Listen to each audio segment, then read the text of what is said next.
जय श्री राम, जय श्री महाकाल। जियो financial limited के आए हैं नतीजे, और ये नतीजे क्या इम्पैक्ट डाल सकते हैं शेयर प्राइस पर? क्या यहाँ से मार्केट में इसकी वैल्यू और बढ़ेगी या नहीं? क्या यहाँ से और गिर सकता है? क्या कहाँ तक गिर सकता है? इसके ऊपर एक डिटेल एनालिसिस वीडियो हम आपके सामने रख रहे हैं। ये कोई बाइंग सेलिंग रिकमेंडेशन तो है नहीं, तो उसको उस तरह से मत दिखेगा। सीधा हम लोग क्वार्टरली रिजल्ट्स के ऊपर बात करते हैं। सबसे पहली चीज़, अपन सबसे पहले सेल्स के ऊपर बात करें तो मार्च 25 क्वार्टर में इनकी सेल्स बढ़ी है 493 करोड़ पे। ऑब्वियसली बात है, पहले आपको ईयर ऑन ईयर चेक करना है, मतलब मार्च 2025 क्वार्टर को मार्च 2024 क्वार्टर से कंपेयर किया जाएगा। तो वहाँ पर इनकी सेल्स थी 418 करोड़। मोटा माटी 15 से 18% की सेल्स ग्रोथ हुई है। ठीक है, अच्छी बात है। ऑपरेटिंग मार्जिन की अगर बात करें तो 320 करोड़ से बढ़कर 388 करोड़ हुआ है, विच इज़ ऑल्सो फेयर, ठीक लग रहा है। प्रॉफिट आफ्टर टैक्स की अगर बात करें 294 करोड़ से बढ़कर 316 करोड़, यहाँ पे इतनी ग्रोथ नहीं हुई है, ये ध्यान रखिएगा।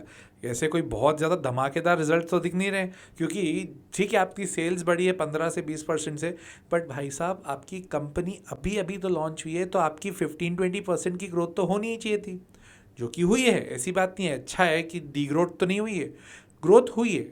उम्मीद ये है कि ये वाली कंपनी और तेज़ी से ग्रो करे, क्योंकि एट दी एंड जब आप इसका वैल्यूएशन देखते हो, प्राइस अर्निंग रेशियो देखते हो, बहुत ऊपर है।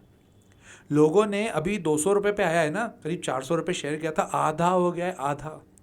उसके बाद भी इसका प्राइस अर्निंग रेशियो ज़्यादा है। अभी इसके प्राइस अर्निंग रेशियो को हम देख नहीं सकते हैं, क्योंकि कंपनी नई कंपनी है।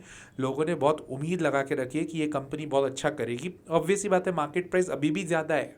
अगर आप वैल्यूएशन के पर्सपेक्टिव से देखो, प्राइस अर्निंग के पर्सपेक्टिव से देखो, तो वहाँ पे अभी प्राइस अर्निंग रेशियो इनका बहुत ज़्यादा है। कब ये बढ़ेगा प्राइस अर्निंग रेशियो, या कब फेवरेबल होगा प्राइस अर्निंग रेशियो? तब होगा जब इसकी अर्निंग बढ़ेगी। तो जब अर्निंग बढ़ेगी, प्राइस बहुत ज़्यादा नहीं बढ़ेगी, तो प्राइस अर्निंग रेशियो बेटर होते जाएगा। तो इसके लिए आपको प्राइस अर्निंग रेशियो इस कंपनी में देखने की ज़रूरत नहीं है। बट अगर दिसंबर क्वार्टर से मैं मार्च क्वार्टर को कंपेयर करूं, दिसंबर 2024 क्वार्टर को मार्च 2025 क्वार्टर से कंपेयर करूं, तो 438 करोड़ की सेल थी, वो 493 करोड़ हुई है, तो ग्रोथ तो हुई है। ऑपरेटिंग मार्जिन 313 करोड़ से बढ़कर 338 करोड़ हुए हैं, विच इज़ ऑल्सो गुड, कोई बहुत ज़्यादा दिक्कत नहीं है। इनफैक्ट 295 करोड़ से बढ़कर प्रॉफिट आफ्टर टैक्स 316 करोड़ हुआ है, यहाँ तक ठीक है। बहुत अफलातूनी रिजल्ट्स नहीं है, बहुत बढ़िया ऐसा कुछ हो गया, ऐसा कुछ भी नहीं हुआ है। तो फिर क्या सोचा जाए इस कंपनी के बारे में? कैसे सोचें यार कि ये कंपनी आगे बढ़ेगी या नहीं बढ़ेगी? तो इसके लिए कंपनी के जो कॉन कॉल्स होते हैं ना, उसको डिटेल में पढ़ना बहुत ज़रूरी है, और डिटेल में एनालाइज करना बहुत ज़रूरी है। और वो चीज़ एनालिसिस करने के लिए I have my own course the logical investor, जहाँ पर ये सारी चीज़ें सिखाई जाती हैं। तो अगर आप इंटरेस्टेड हो तो कोर्स मैसेज कर दीजिएगा, कमेंट कर दीजिएगा, my team will definitely reach out with you. तो इनके कॉन कॉल में क्या आया है, इनकी पावर पॉइंट प्रेजेंटेशन में क्या इन्होंने डिटेल भेजी है? तो सबसे पहली चीज़, जियो फाइनेंशियल लिमिटेड जो इनका एक तरह का ब्लैक रॉक के साथ जो इन्होंने काम करने की कोशिश करी है, म्यूचुअल फंड्स बनाने की कोशिश कर रही है, वहाँ पे AUM इनका 10,000 करोड़ से बढ़कर हो गया है। इनफैक्ट मार्च 2024 क्वार्टर में जब ये कंपनी आई ही थी, काम करना चालू ही किया था, तब 173 करोड़ का था, जो बढ़कर 10,053 करोड़ हुआ है।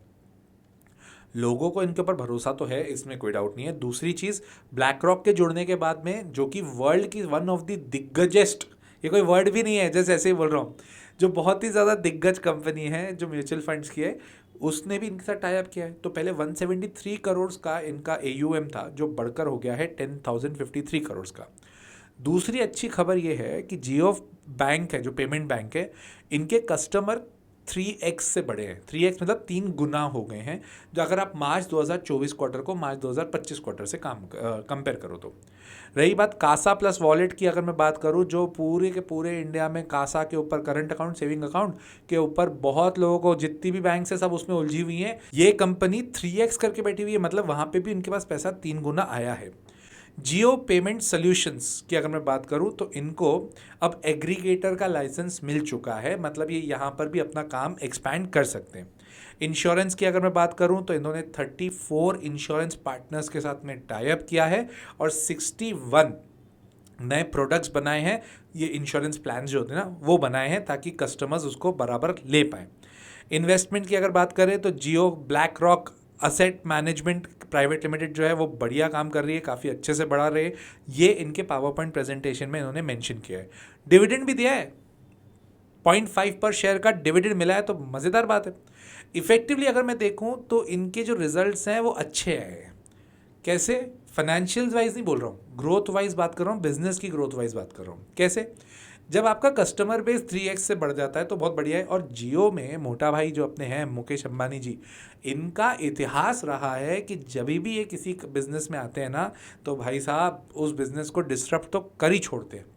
जैसे जियो पे आए थे, आइडिया की हालत ख़राब किसने करी है? हाँ ठीक है, आइडिया ने खुद ने भी करी है, उसमें कोई डाउट नहीं है, बट एयरटेल और आइडिया का अच्छा खासा बिजनेस का बेस किसके पास है? जियो के पास है। सबसे पहले सबसे लेट कौन सी कंपनी है? ये जियो। पूरा मार्केट डिसरप्ट किया। तो इनका ये इतिहास है कि किसी भी बिजनेस में उतरते तो डिसरप्शन ज़रूर करते हैं। एक चीज़ नोट करना, जब भी जियो फाइनेंशियल सर्विसेज आई उसके बाद ऐसे कितने सारे फाइनेंशियल कंपनीज हैं, जैसे इंडिया इन्फोलाइन हो गया, बजाज हो गया, इनके ऊपर कितने सारे केसेस खुले नहीं। मैं ज़्यादा और कुछ नहीं कहना चाह रहा, let's come back to the video again. इनके कुछ जो प्रोडक्ट्स हैं इन्होंने कैसे चालू किए उसके ऊपर 2 मिनट बात कर लें, क्योंकि वो इंपॉर्टेंट बात है समझने के लिए कि ये कंपनी क्या क्या कर रही है, कहाँ कहाँ अपना बिजनेस फैला रही है, कहाँ कहाँ अपना विजन लेके चल रही है। तो सबसे पहली चीज़, बोरोइंग का तो इनका बिजनेस है, दैट मीन्स होम लोन के ऊपर काम कर रही है। होम लोन का सिंपल सा मतलब है, मेरे को घर खरीदना है या घर पे कंस्ट्रक्शन कराना है तो उन सब चीज़ों के लिए लोन देती है। लोन अगेंस्ट प्रॉपर्टी भी प्रोवाइड कर रही है, लोन अगेंस्ट म्यूचुअल फंड भी दे रही है। मतलब अगर सपोज मेरे पास म्यूचुअल फंड का इन्वेस्टमेंट है और मुझे लोन चाहिए तो मैं म्यूचुअल फंड्स को गिरवी रख के इनसे लोन ले सकता हूँ। लोन अगेंस्ट शेयर्स भी दे रही है, शेयर्स अगर मेरे पास है, पोर्टफोलियो बना हुआ है, पोर्टफोलियो को मैं इनके पास गिरवी रखूंगा, उसके बेसिस पे भी ये लोन दे देंगे। और क्रेडिट स्कोर भी चेक करती है। ये ठीक है, ये तो नॉर्मल सी बात है। यूपीआई इन्होंने खुद का चालू कर दिया है। इंश्योरेंस पे अच्छा काम कर रहे हैं अभी। Car insurance, 2 wheeler insurance, health insurance, life insurance, जो बेसिक अच्छे इंश्योरेंसेज हैं उनके ऊपर काम कर रहे हैं। डिजिटल गोल्ड खरीदना है तो भी आप जियो से डिजिटल गोल्ड खरीद सकते हो। काफ़ी फैला हुआ बिजनेस है। एक बहुत बढ़िया चीज़ बोली है इन्होंने अपने प्रेजेंटेशन में कि ये लोग फोकस कर रहे हैं उन लोगों के ऊपर जिनकी इनकम 7 लाख से ऊपर है, और सिर्फ उसके ऊपर ही जिनकी इनकम है काट पीट के। कहने का मतलब ये उन लोगों के ऊपर नहीं जा रहे, मास के ऊपर नहीं जा रहे जिनकी इनकम इंडिया में 7 लाख रुपए से कम है, क्योंकि इंडिया में से बहुत सारे लोग हैं जिनकी इनकम 7 लाख से कम है। इसका मतलब क्या ये माइक्रो फाइनेंस के ऊपर जा रहे हैं क्या? इनका अभी फोकस माइक्रो फाइनेंस पे नहीं है। इनको समझ में आ रहा है वहाँ से हो सकता है पैसे आने की उम्मीद कम है। जो बड़े लोग हैं जिनको इनकम बहुत ज़्यादा है, वहाँ से उम्मीद है कि वहाँ से अच्छा खासा बिजनेस बनेगा। I consider this as a very positive point. इसके अलावा डिजिटल में ये AI तो अपनी खुद की बना ही रहे हैं, अच्छा खासा काम भी कर रहे हैं, क्लाउड सर्विसेज भी प्रोवाइड कर रहे हैं। तो ऑल टुगेदर जियो फाइनेंशियल्स हर जगह अपना पांव फैला रही है, इसमें कोई डाउट नहीं है। प्राइस अर्निंग रेशियो का आप बेस नहीं ले सकते। सपोर्ट वाइज अगर मैं बात करूं, 200 रुपये इसका एक अब स्ट्रॉन्ग सपोर्ट है, अगर वो टूटता है तो हालत खराब होगी। इतना सब होने के बाद में सर एक बात बताइए, 400 से गिरकर आपका शेयर 200 रुपये आ गया, मेरा नहीं, जियो फाइनेंशियल्स की बात करें, 200 रुपये आ गया, तो ये आया कैसे? जब आप बोल रहे हो इतनी बढ़िया ग्रोथ है, ये सब चल रही है, देखो ग्रोथ उतनी नहीं हुई है क्योंकि एट दी एंड फाइनेंशियल्स अगर मैं बात करूं आपको, तो फाइनेंशियल्स में इतनी ग्रोथ नहीं है। और अगर आप देखोगे मार्च 2024 क्वार्टर का जो सेल्स था वो 418 करोड़ था। दिसंबर 2024 क्वार्टर मतलब 3 क्वार्टर आगे भी सेल्स को इतना नहीं बढ़ा था, 438 करोड़ ही हुआ था। तो सेल्स क्यों नहीं हो रही है?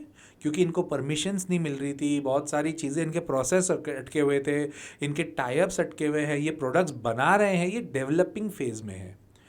फ्यूचरिस्टिक अगर मैं देखूं, कंपनी मोटा भाई की कंपनी है और ये बहुत जगह अपने पांव फैला रही है। इनको कंपनी बनाना आती है, कंपनी मैनेज करना आती है। फ्यूचरिस्टिक स्कोप तो अच्छा है, इसमें कोई डाउट नहीं है। एज ऑफ नाउ मैं इसमें इन्वेस्टेड नहीं हूँ। मैं आगे जाके इन्वेस्ट करने की ज़रूर सोचूंगा, एक बार मार्केट और बढ़िया तरह से सुधर जाए। काफ़ी तो सुधर चुका है देखा जाए तो। जो लोग मेरे को काफ़ी टाइम से फॉलो कर रहे हैं उनको पता था 21,800, 21,900, और उसके बाद में 22,800 के ऊपर, फिर 23,400 के ऊपर, और अब फाइनली निफ्टी 23,800 के ऊपर चल रही है।